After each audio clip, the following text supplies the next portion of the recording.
দাদা। আরে ভাই,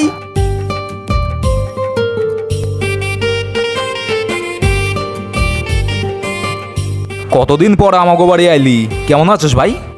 ভালো আছি দাদা, তুই কেমন আছিস? তোরে এতদিন পর দেখা আমি খুব খুশি ভাই। চ চ চ ভেতরে চ।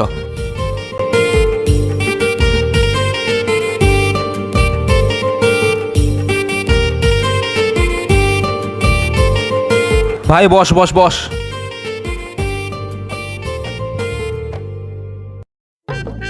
ঈশা, তাড়াতাড়ি আসো, দেখো কে আইছে। শহর থেকে আমার মামাতো ভাই আইছে।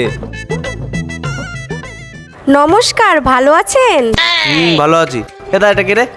আরে এটা তোর বৌদি, আমার বউ। কি এটা তোর বউ?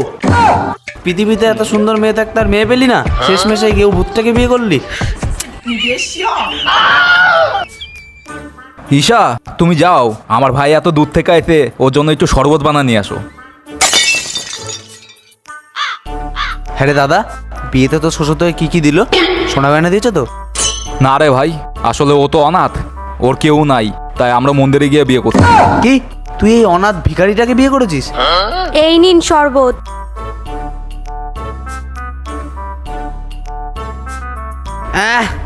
এটা কোনো শরবত? এই শরবত খাওয়া যায়?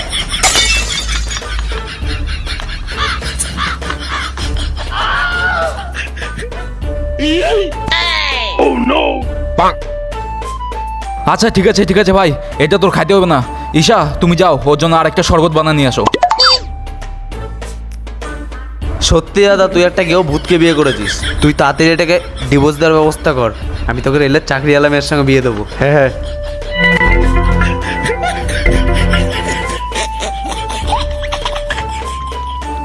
এনে ভাই শরবত খা।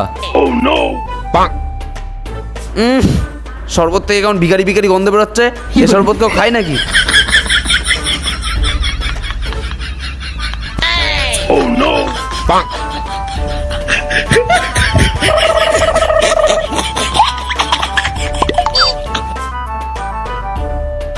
ঠিক আছে ভাই, তুই যা, ওই ঘরে গিয়ে একটু রেস্ট নে, আমি একটু পরেই যাইতেছি।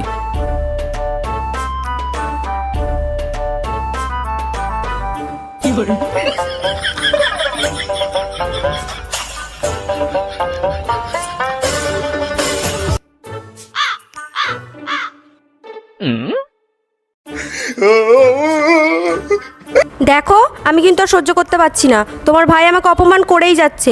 তুমি এর কিছু একটা ব্যবস্থা করো, নয়তো আমি বাড়ি ছেড়ে চলে যাব।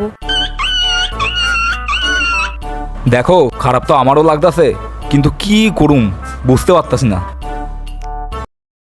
আমার মাথায় একটা প্ল্যান এসছে, এদিকে শোনো।